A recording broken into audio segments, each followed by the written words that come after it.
Naima was full of life. She was an amazing daughter. Joy Lagon only has the memories of her 16-year-old daughter. No parent brings their kid home from the hospital as a baby and expects to have a funeral 16 years later. Lagon died after she was stabbed, D.C. police say, by another teenage girl. Naima's father, Wiles, is also having difficulty dealing with the loss of a young child. I have images when I close my eyes, and believe it or not, the images that I do have, I like. In terms of remembering her jovial and laughing and messing with me and messing around in the house. The Lagon family wants to focus on how Naima lived. Beautiful, intelligent, funny, clever, witty, like she just lit up the room. Beautiful, very intelligent young girl. My son's only friend here, so he's impacted by this, and I would imagine all the rest of the kids in the neighborhood are as well.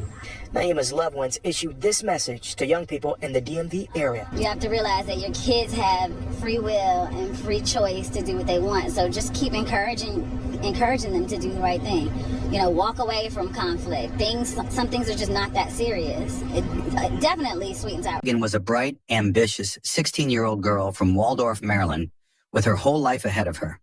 She was just about to begin her junior year at Thomas Stone High School, where she was known for her sharp intellect, sense of humor, and unique personality that made her stand out. Naima had many dreams. She loved cutting hair and had taught herself how to be a barber, following in her uncle's footsteps. Many of the people spent her weekends and free time honing this skill. Naima was also creative and loved basketball and music. She had recently landed a job at Krispy Kreme and was looking forward to the independence that came with it, along with her plans to learn how to drive and eventually go to college. On the night of August 27, 2023, Naima and her friends went out for what was supposed to be a fun night. The group attended a party in Washington, D.C., something her parents didn't know about. In fact, her mother, Joy, had no idea that Naima had even gone into the city, nor did she know the friends Naima was hanging out with. After the party, they decided to stop by a McDonald's on U Street to grab some food. What should have been a typical night for a group of teens took a sudden and devastating turn. After getting their food, the girls sat in their car, but a petty argument broke out between Naima's friends and another girl in the group over the sauce that came with their meal. It seems ridiculous, but sometimes the smallest things can spark larger conflicts. Naima, known for her calm and caring nature, tried to step in to stop the fight. She wasn't one to cause trouble. She was the type to defuse situations, always wanting to bring peace to any argument. However, in the heat of the moment, things escalated quickly. The girls got out of the car, and the argument turned physical. In the chaos of the fight, one of the girls, another 16-year-old who had come with them that night, pulled out a 7.5-inch folding knife. In just a few seconds, she stabbed Naima twice, once in the chest and once in the abdomen. Naima's friends, panicking and desperate, rushed her to Howard University Hospital, hoping doctors could save her. But despite their efforts, Naima's wounds were too severe, and she passed away shortly after arriving at the hospital. It was 5 friends, all of them girls, riding in a car after a night out in D.C. They'd gone to the McDonald's at 14th and U Northwest about 2 in the morning Sunday and were back in the car when an argument between teenage friends from Waldorf broke out over sweet and sour sauce. The fight that followed spilled out of the car in front of the McDonald's, and that's when 16-year-old Naima Ligon of Waldorf was stabbed twice by another 16-year-old girl from Waldorf. The two were friends, according to the MPD detective who testified today. Ligon was taken by the other girls to nearby Howard University Hospital, where she died. The suspect was stopped by police walking alone a block away from the stabbing scene and had a black folding knife in her possession. Ligon's heartbroken family released photos of her with her mother. She was just 16 years old. Her whole life was in front of her, but tragically, it was cut short. Another victim of youth violence in and around Washington, D.C. It's been nearly a week since Naima Ligon died after she was stabbed in Northwest by another 16-year-old girl. The family of the young girl is now talking about the life of their lost loved one. They shared their story with DC News Now's Dave Lavelle. Naima Lagan should have been with friends and classmates enjoying her junior year here at Thomas Stone High School. Instead, her family is now preparing her funeral. Everybody's hurt. Everybody's, upset because Naima did not deserve to die in the way that she was killed. I don't think any parent should ever bury their child. The Lagan family wants to focus on how Naima lived. Beautiful, intelligent, funny, clever, witty, like she just lit up the room. And my brother was a barber. Naima may have followed her uncle's career choice. She taught herself how to cut, and she cut everybody's hair in the neighborhood. Joy Lagan told us there are many questions about why her only daughter was in the district that night. What I can tell you is that Naima's a teenager. There were rules in our house, and Naima's a typical teenager. That's what I'll say. Lagan says she's overwhelmed by the community's support and the comfort of friends. The phone just doesn't stop ringing. The phone's ringing nonstop. The texts are coming in nonstop. The girl who stabbed Naima was found by police walking alone just a block away from the scene, still carrying the knife. She was arrested and later charged with second-degree murder. Due to her being a minor, her name and photo have not been released to the public. The story spread quickly, shocking the community and drawing attention from local and national news outlets. People struggled to comprehend how something so small, a packet of dipping sauce, could lead to such a senseless and tragic death. As the investigation unfolded, the young girl who stabbed Naima claimed she had acted in self-defense, saying that Naima and another girl had attacked her first.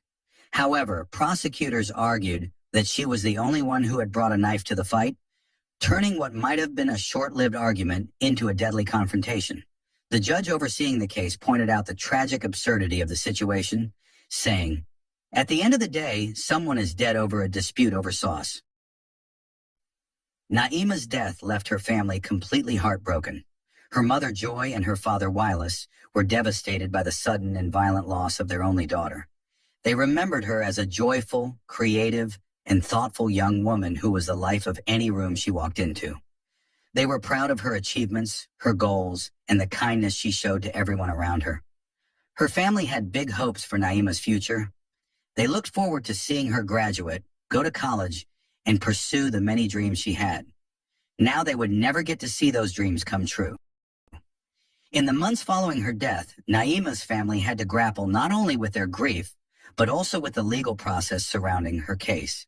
The 16-year-old girl who had taken Naima's life was charged as a juvenile, which meant that the most severe sentence she could face was confinement in a youth detention center until she turned 21. Naima's family wanted to see the case go to trial for first-degree murder, believing that the punishment didn't fit the severity of the crime. However, the girl eventually reached a plea deal with prosecutors, pleading guilty to voluntary manslaughter. This meant that, at most, she would serve 5 years in a juvenile facility. Well, today, the 16-year-old girl pleaded guilty to stabbing the teen to death in a fight that prosecutors say began over McDonald's sweet and sour sauce. Tonight, that mother talking exclusively with our Shamari Stone. Good evening. This is the home where 16-year-old Naima Lagan, her mother, and her younger brother lived. Her mother put up this Christmas tree over the weekend, and it was supposed to be a joyous occasion. This is the tree that Naima liked, but Naima isn't here. There is, however, an ornament that reads, "Those we love don't go away. They walk beside us every day." Now, over here, near the television, there's an urn. Inside is Naima's ashes. And to the right of that is a book that reads, "In loving memory of Naima Honeywell Lagan." Honeywell was her nickname that her basketball teammates gave her. All of this, a painful reminder of what happened outside of the McDonald's in D.C. over the summer. The mother says the teenage killer and 3 other friends had gone to a late-night party and stopped by the McDonald's at 14th and U to get something to eat. That is when they started arguing over sweet and sour sauce. Today, Naima's mother says the 16-year-old killer, who Fox 5 will not name, pleaded guilty as a juvenile to fatally stabbing Naima Lagan outside the McDonald's at 14th and U Street Northwest around 2 o'clock in the morning on August 27th. The teenage attacker was charged with first-degree murder as a juvenile, and she was scheduled to go to trial next Monday. But Naima's mother tells me the suspect made a deal with prosecutors, pleading guilty as a juvenile to voluntary manslaughter while armed and carrying a dangerous weapon.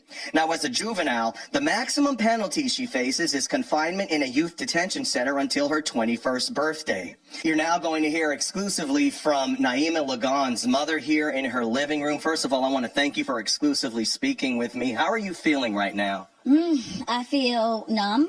I feel hurt. I'm a mixed bag of emotions, honestly. Did you consult with prosecutors about this plea deal? We did. The prosecutors asked for our feedback. The family's position was that we wanted to go to trial for first-degree murder. I think that would be the appropriate charge, and that was granted by the judge. Obviously, you told me you don't feel that justice has been served. What does justice look like?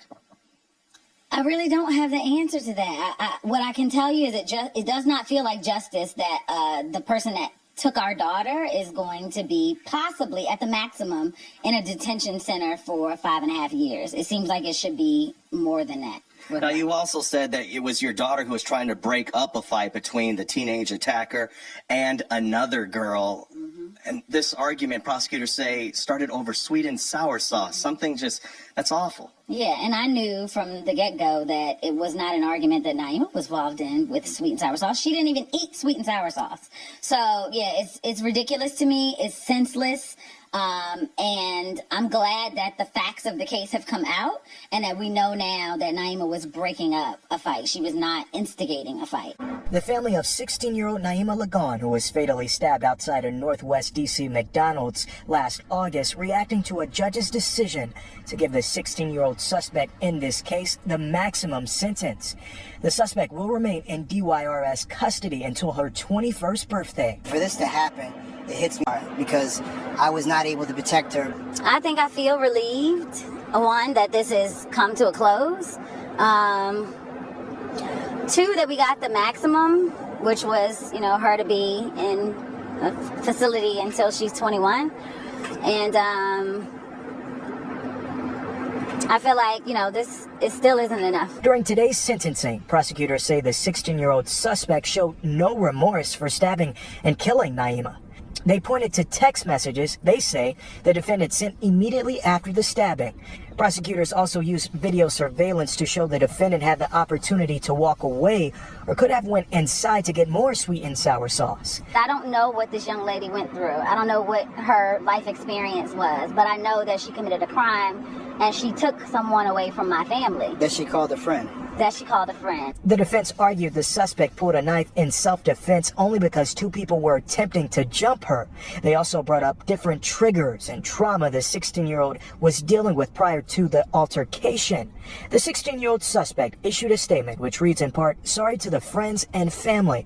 I am sorry to cause you this pain. I still think about the victim and I want to apologize to Naima's mother. I am a very genuine person and I'm not a bad person."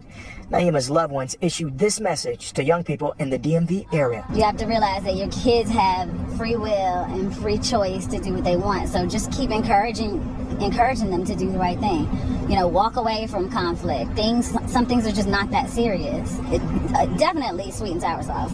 Naima's story touched the hearts of many in her community and beyond. Her friends, family, and teachers remembered her as a talented, kind, and bright young woman whose life was stolen far too soon.